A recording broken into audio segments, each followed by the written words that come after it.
السلام علیکم ورحمۃ اللہ وبرکاتہ۔ دوستو، آج میرا مقصد ویڈیو کا یہ ہے کہ آپ لوگوں کے سامنے دعا بتلاؤں۔ کھانے پینے کے وقت کے ذکر۔ کھانا پینا شروع کرتے وقت سب سے پہلے بسم اللہ الرحمن الرحیم پڑھ لینا چاہیے، جیسا کہ احادیث میں وارد ہے۔ ایک دن حضور صلی اللہ علیہ وسلم نے اپنے اصحاب کرام رضوان اللہ عنہم اجمعین سے فرمایا، جس وقت تم کھانا پر ہاتھ ڈالو تو یہ دعا پڑھو، بسم اللہ وعلی برکت اللہ، یعنی یہ کھانے کی دعا ہے، بسم اللہ وعلی برکت اللہ۔ اس کا ترجمہ یہ ہے، اللہ کا نام لے کر اور اس کی برکت سے کھانا کھاتا ہوں۔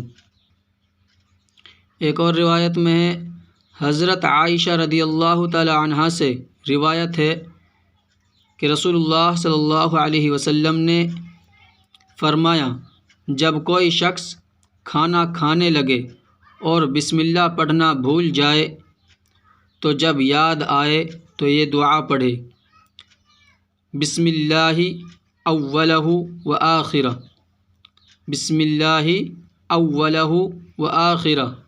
اس کا ترجمہ یہ ہے، اللہ کے نام سے شروع کرتا ہوں، کھانے کے اول بھی اور آخر بھی۔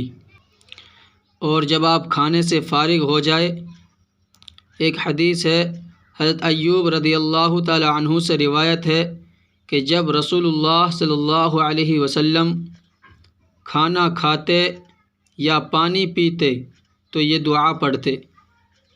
کھانے کے بعد کی دعا ہے، الحمد للہ الذی اطعمنا وسقانا وجعلنا من المسلمین، الحمد للہ الذی اطعمنا وسقانا وجعلنا من المسلمین۔ اس دعا کا ترجمہ ہے، اس اللہ کی سب تعریفیں ہیں جس نے ہمیں کھلایا اور پلایا اور ہمیں مسلمان بنایا۔ دوستو، اس ویڈیو کو لائک شیئر ضرور کریں اور ایسے ہی ویڈیو دیکھنے کے لیے ہمارے چینل کو سبسکرائب کرنا نہ بھولیں۔ السلام علیکم ورحمۃ اللہ وبرکاتہ۔